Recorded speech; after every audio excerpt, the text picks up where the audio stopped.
Amendment are central to his vision of making America great again. His historic executive order to end birthright citizenship marks a critical step forward, and now with the Birthright Citizenship Act of 2025, we can solidify these reforms into lasting law and codify them. This bill is quite simple. Let me share with you the criteria for automatic citizenship. Citizenship will be granted only to children born in the United States with at least one parent who is, 1, a U.S. citizen or national, number 2, a lawful permanent, a lawful resident who is serving in the military. This is about ensuring the citizenship, a cornerstone of our national identity. It is protected, respected, and aligned with the principles upon which this country was built. This is the time, ladies and gentlemen, to pass this legislation, which has been plaguing our country for well over 100 years. This opportunity will not come again, at least not for a long, long time. So please strongly urge your members of Congress to co-sponsor and vote for this important bill. I look forward to sharing this more about this legislation and engaging in a meaningful conversation about its importance. And so with that, I'd like to pass the microphone over to another member of Congress who has been a consistent advocate for enforcing our immigration laws, my fellow co-chairman of the House Border Security Caucus, Representative Andy Biggs. Yes, sir. Thank you, Mr. Chairman. Thank you for all of you for being here and my colleagues for being behind me. I'm grateful to be a co-sponsor of this legislation. It's an important piece of legislation, and it's going to codify the executive order that President Trump just put in. But I'll tell you this, if the framers of the 14th Amendment would have known how abused the notion of birthright citizenship would be, which was not even a notion in the 1860s, they would have been absolutely stunned. The people who support birthright citizenship turn often to the Wong Kim Ark case, but they forget what that case really stands about. What it stands for is permanent legal resident. So when you have the permanent legal resident, then the court said, then in that case, you might be a U.S. citizen if you were born in this country. That is what the Wong Kim Ark case stands for. People who are abusing this now, they're here temporarily, and they're here illegally. They should not be granted the special gift of citizenship in the United States of America when you've abused our laws. If you want more information on it, it's not hard. Go read the congressional record of the debate of the 14th Amendment. There you'll find that information. The notion of subject to the jurisdiction thereof, that language has been abused and bastardized. The courts that do not support birthright citizenship, it needs to come to an end. Many of us have advocated for that for some time, and I'm grateful for this piece of legislation. The last point of view I will give to you is the 1924 Indian Citizenship Act that was passed by Congress. Well, why is that important? Because until that time, only specific tribes were given individual birthright citizenship. But the reason that they did that is because they did not believe that nations, Indian nations, were subject to the jurisdiction thereof. They changed that in 1924. They did it legislatively. We need to clarify and codify that there is no birthright citizenship for those who enter this country illegally.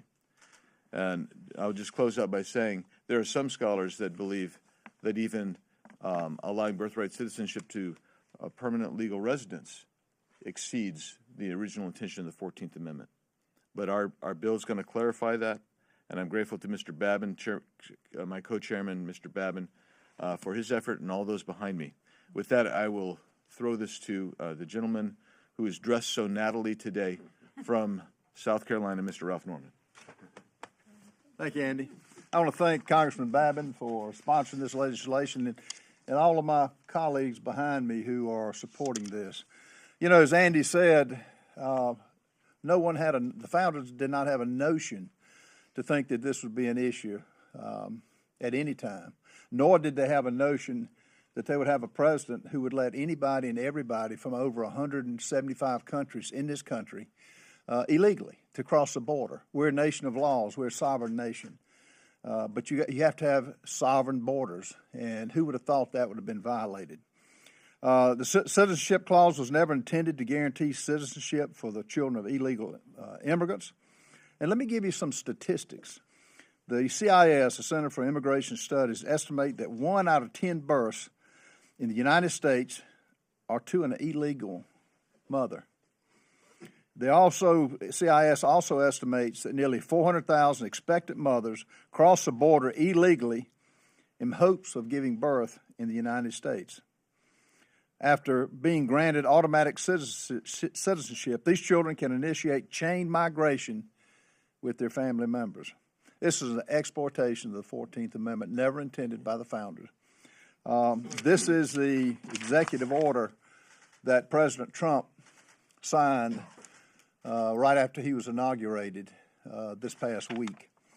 And, you know, I think that when you look at what this country was built on, what this country has become when the Biden administration took office is an abomination to our freedom. It's an abomination to the other citizens, the ones who came here legally. They didn't come here illegally. They came here legally, which is what the Constitution was intended.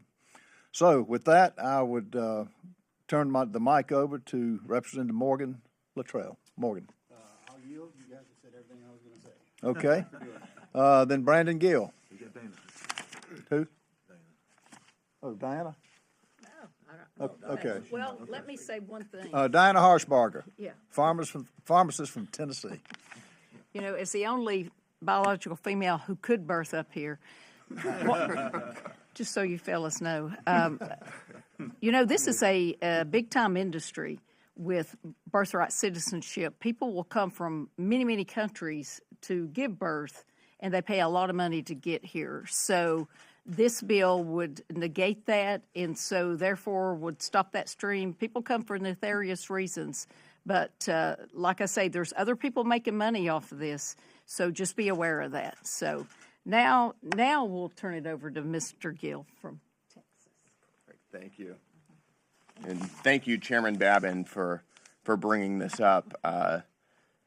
You know, over the past 4 years, Joe Biden and the Democrats have unleashed chaos on our country, importing over 10 million illegal aliens, including people from all over the globe associated with terrorist organizations, absolutely ripping our cultural and social fabric in two. We've essentially ceded sovereign American territory.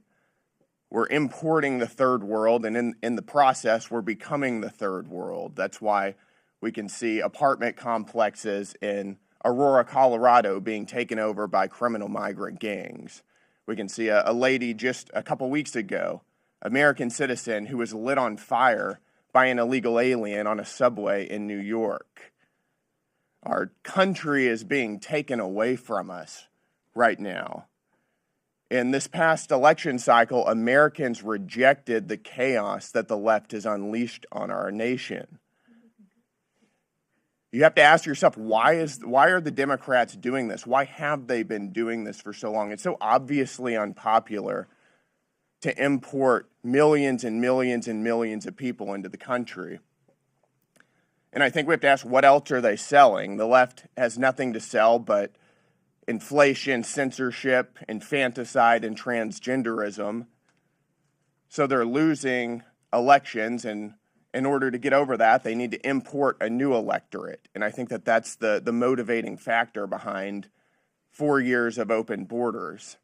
Mass migration impacts congressional apportionment, taking congressional seats away from traditionally red states, benefiting traditional blue states. And we know that the left has been pushing for a path to citizenship for illegal aliens for a very long time. I think it's time that we stop allowing the left to systematically rig our elections in their favor by importing a new electorate. Chairman Babin, again, thank you very much. I think this is a great start, but we've got a lot of work to do here. So with that said, I will turn it over to the gentleman from Alabama, Mr.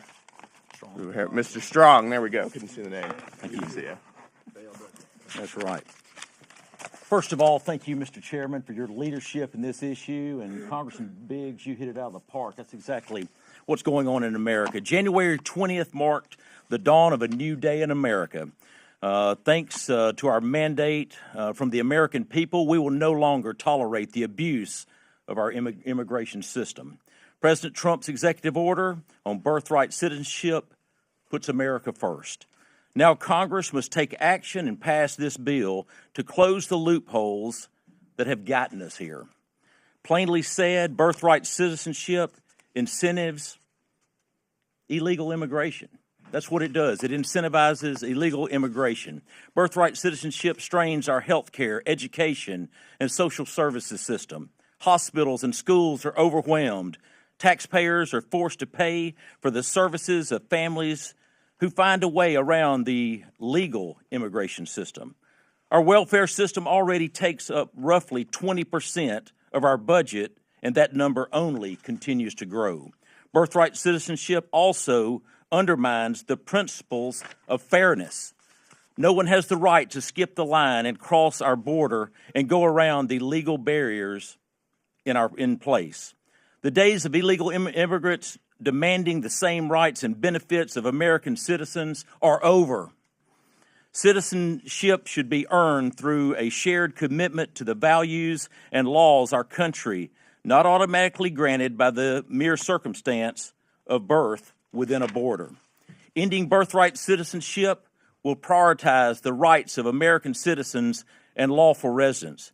This reform is not about denying opportunity. It's about ensuring fairness, order, and a system that works for everyone. We can no longer allow our immigration system to be exploited. We must put an end to birthright citizenship. Those that desire to be a United States citizen must do it legally. You must assimilate, pledge your allegiance to America, follow our laws, and speak our language. Our time is now. And next, I'll recognize John Rose from Tennessee. John? So much of what I have to say has already been said, but I will say this. We should not confuse the legislation that we're talking about today and this issue with being anti-immigrant. This nation every year welcomes more legal immigrants than any country on the face of the earth. And we love to have these people who want to come here and embrace what America is, people yearning to be free and willing to subject themselves to the laws of this country. We want them to come here, and there is a process for that. So this is not about that. This is about two things principally. From a practical perspective, this is about having laws in place that protect the sovereignty of this country and preserve citizenship for people who have come here in an intentional way, embracing all that is America.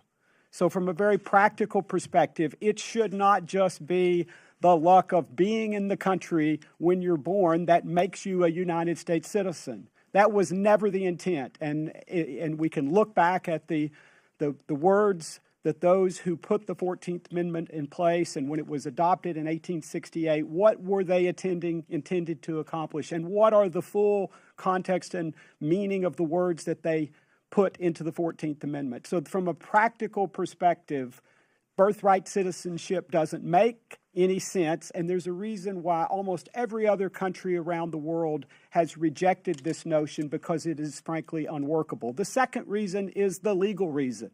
Trained as a lawyer, you have to read the language of laws, and in this case, the 14th Amendment. And while it says that if you're born in this country, that's part of it, but you have to have subjected yourself to the jurisdiction. And those words had critical meaning at the time, and they still should have that meaning today.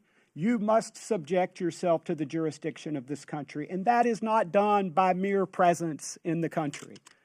These two reasons make it clear that birthright citizenship is a mistaken notion from a misunderstanding about the words that are reflected in the 14th Amendment. We need to solve this problem because in so doing, we can ensure that citizenship has the full meaning that was intended by the framers of the Constitution and even by those who adopted the 14th Amendment. This is good law, it's correct law, and it will make American citizenship be the great blessing that it should be, not only for those who obtain it legally, but for those of us who are already here and citizens and want to welcome people from around the world to make this a better nation. Thank you for having me, letting me be part of this, and it's my great honor to introduce Tom Tiffany from Wisconsin's 7th District. Tom? Thanks so much, John. First of all, thank you, Representative Babin, for introducing this legislation. But also thank you, President Trump, for setting the table for us to be able to deal with issues like this that have long sat dormant, that have had the rule of law here in America, that are perhaps not following the original intent of the Constitution that we have here in the United States of America. I'm standing here today to share with you an example of birthright citizenship and its absurdity. In the Mariana Islands, there is a loophole that you can get into Saipan and have a baby there and have it declared a citizen. Back in 2009, visas were waived for the communist Chinese and for Russians to be able to come in to the CNMI and be able to recreate there and things like that. No visa required. Well, guess what happened?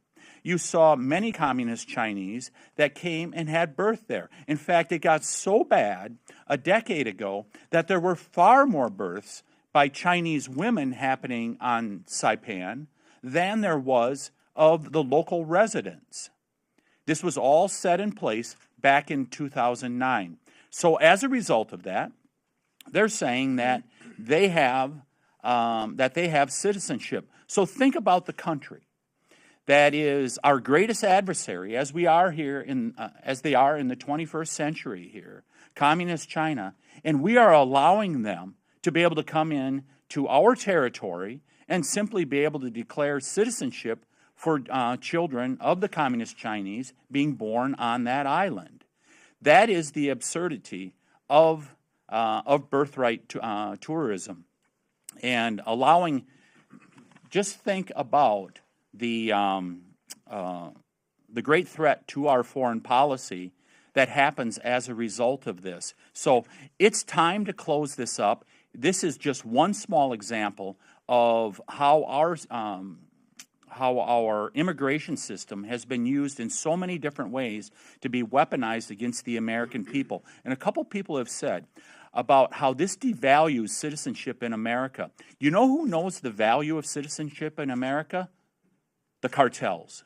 They charge $5,000, $10,000, $20,000. We've heard as much as $50,000 for a person to be able to come into America. We should not be giving these away like candy, like is happening in the Mariana Islands currently. It is time to address birthright citizenship as it was under the 14th Amendment to the Constitution. And I want to turn it over to my friend Mike Collins from the great state of Georgia. Thank you, Congressman Tiffany. Thank you, Dr. Babin. Congressman Biggs for introducing this and bringing this up. I want to kind of hit off of what Congressman Norman said earlier. I mean, think about this. 1 out of 10, 400,000 on average are having children birthright citizenship. Now, Dr. Rose, I'm not a lawyer, but common sense tells me that these folks ain't over here on vacation, y'all, and just happen to go in labor. They're coming across that border down there illegally, and they're using us like the international piggy bank. Well, two things are about to happen. Number one, that border is going to be closed. Illegal immigration, don't come across it unless you come across it legally. Number two, if you want to come into this country from now on, this is America first. Come over here, help assimilate, and advance the American culture. Otherwise, stay at home. It's a new day in our country. The American people are demanding that we are a nation of laws, and you come across the border legally or you go back home. With that, I thank you, and I'm going to turn it over to Representative Weber out of Texas. Thanks, Mike, and thank you all for bringing this bill up. People say to me from time to time, Randy, you don't like him, you just are against immigration. And I look at them dead center and I say, no, I'm not. I wouldn't be here without it. My grandfather and my great-grandfather came over from Germany on the boat in 1903. We have the manifest. My grandmother to Texas, they went through New York, came to Texas. My grandmother's family came over in 1845 and settled in Central Texas. If that hadn't happened, I wouldn't even be here. But, folks, they did it legally. So I want to thank you all again for bringing this up, Dr. Babin, this Birthright Citizenship Act. Let me tell you something. The radical left is going to lose their friggin' minds over this. I can't wait for it. They're spinning the same tired narrative, calling President Trump and Republicans heartless and cruel and inhumane for daring to address the issue of birthright citizenship. And now, 22 states are suing to block Republicans from overturning this deeply flawed policy. Let me tell you, the policy is so deeply flawed. If you've read the 14th Amendment, if you remember the time frame that it took place in, I'll give you all a math quiz. 14th Amendment, can any of y'all tell me which amendment preceded the 14th Amendment? Any math majors out there? Of course, the 13th Amendment, which abolished slavery. The intent of our founders and our members of Congress back then was to make sure that African Americans got a place in America.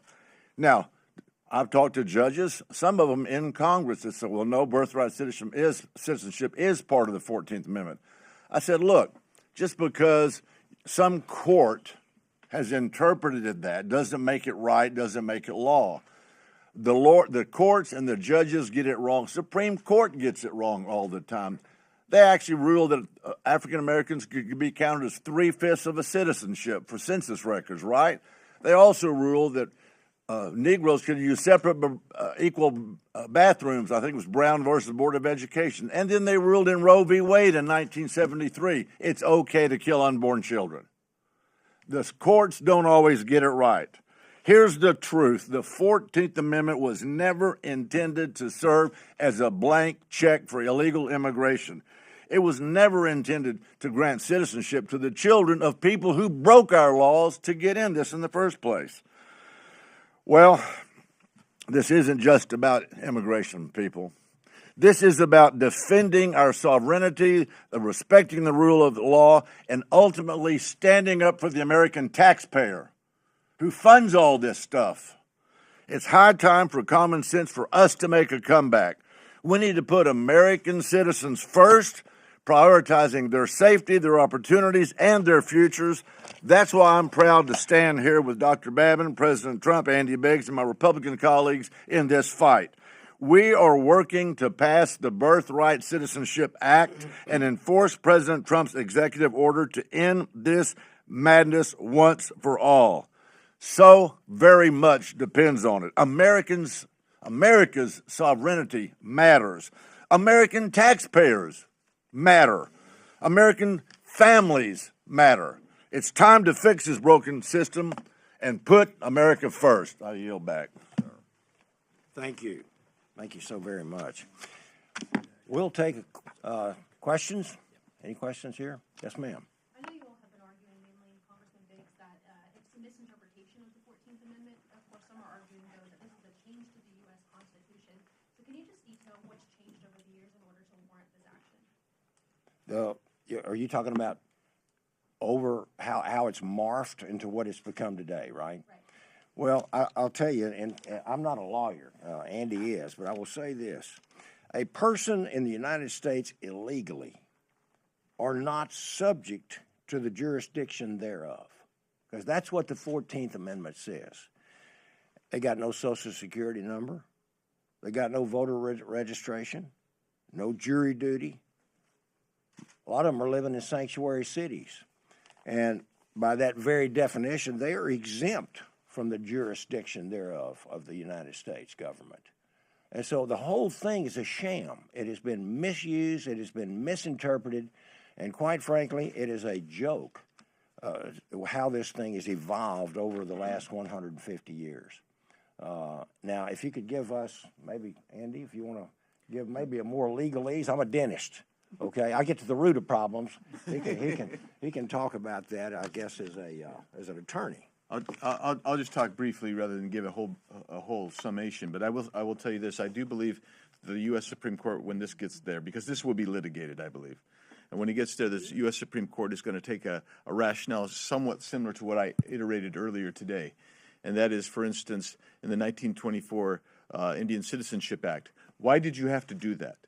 It's because the lawmakers of the time believed that you didn't have sovereignty. That was a independent sovereign nation that the Indian nations were. So there was no loyalty, which meant there was no jurisdiction thereof. So the term subject to the jurisdiction thereof actually had a meaning more than just saying that you're subject to be prosecuted or get voting rights, etc. It meant that you had developed a loyalty to the country, and so that was very, very different. And so when we talk about misinterpretation, the case that I was citing in the late 1800s of the Wong Kim Ark case, don't forget what they really said is you got to be permanent, you got to be legal in order to get birthright citizenship. The Roosevelt administration under FDR, they're the ones that actually kind of bastardized that and kind of expanded that. And so that's why I believe ultimately, and I'm predicting and forecasting that when this gets to the U.S. Supreme Court, the U.S. Supreme Court's going to rule that this particular piece of legislation is constitutional. Just a quick follow-up. Will you guys work to try to get this as part of the reconciliation bill, the board policies in that bill? I would love for it to be there. But there's some technical rules with regard to oh, go ahead. I'll let John go. Go ahead, John. Yeah, John. Well, I think Representative Biggs has made the point. This is not a change of the Constitution. We're not talking about changing constitutional law, and I think he's made that point. So this is common sense on the first hand, but if you think about it from the legal interpretation of the language of the 14th Amendment, and again, I think he's made this point, it's not just about being born in the United States. It's about being subject to the jurisdiction. Lawyers study jurisdiction. It's a multifaceted question. Jurisdiction includes subject matter jurisdiction. It includes physical jurisdiction, to be sure, but it doesn't just include physical jurisdiction. In other words, you don't just have to have control of the person, and some people might look at this simplistically. And then there is legal jurisdiction. And so when the framers of the 14th Amendment were doing this, I think by putting that language in there, they understood that jurisdiction in the subject to the jurisdiction in the broadest sense. And so we're not asking for the Constitution to be changed. We're just asking for it to be applied and interpreted as it was intended and as it was written. And as far as reconciliation goes, and I think several of these ladies and gentlemen up here have already addressed the fact that how much tax money could be saved if we did away with this. So I think it could be easily placed in reconciliation. Although I'm not. Anybody else want to have anything to say about that? About reconciliation? Oh, go ahead. Yeah. No. I think in time, I doubt it will be in this package this year. We've got enough issues to debate and enough cuts that we're going to have to make. Because I think, this has got a dollar value. Assigning a dollar value would be tough. The other thing, we don't know how many people are in here now. I mean, when you come in illegally, I've heard 15 million. I've heard President Trump say 21 million. So we don't have an idea of the number. So assigning a dollar figure to the cost, which you have to do in reconciliation, would be tough to do. So we're going to have enough struggles just to have the cuts to make this country solvent. Mr. Weber? Yeah, I was looking through, I downloaded the 14th Amendment. There's been a lot of Supreme Court cases. Civil Rights Act of 1964 was upheld. This approach in the heart of Atlanta Motel versus United States. Justice Joseph Bradley made a really interesting comment about it. He said, quote, individual invasion of individual rights is not the subject matter of the 14th Amendment. It has a deeper and broader scope. It nullifies and makes void all state legislation and state action of every kind which impairs the privileges and immunities of citizens of the United States or which injures them in life, liberty, or property without due process of law or which denies them equal protection of the laws. He goes on. The radical Republicans who advanced the 13th Amendment, which was free slavery, abolishing slavery, hoped to ensure broad civil and human rights for the newly freed people. But its scope was disputed before it even went into effect. The framers of the 14th Amendment wanted these principles enshrined in the Constitution to protect the new Civil Rights Act from being declared unconstitutional by the Supreme Court and also to prevent a future Congress from altering it by mere majority vote. Who was the focus? The newly freed people. Not everybody trying to get here by hook, crook, or cranny. Thank you, and I think this will wrap it up. I appreciate all of you folks coming today, and we'll see how this works out. Thank you, Brian. Yeah, you betcha. All right. Take care, man. I'm sorry? Good to see you, Counselor. If you had been in conversations with the White House Legislative Affairs team at all on this legislation and how this could connect to the executive order we saw President Trump on Monday? Well, our staff has talked to some of those folks. I haven't talked to President Trump about this, but I can tell you, we appreciate and wanted the challenges to this bill. We wanted the ACLU and these 22 states. Why? So that we can get it into the Supreme Court of the United States. This thing could take a couple of 3 years before it winds up in the highest court. And let's see what they say. Let's see how they rule on this. I have read the 14th Amendment. I've read some of the debate of the gentleman from Michigan. I'm trying to remember his name now, the senator who was speaking on this during the debates of those time in 1868. In no way, shape, or form were they trying to open our border up to everybody on the face of the planet to come over here and have babies and have them become U.S. citizens. None of our European allies on the continent of Europe have this opportunity. Okay? Thank you. Thank you. Okay.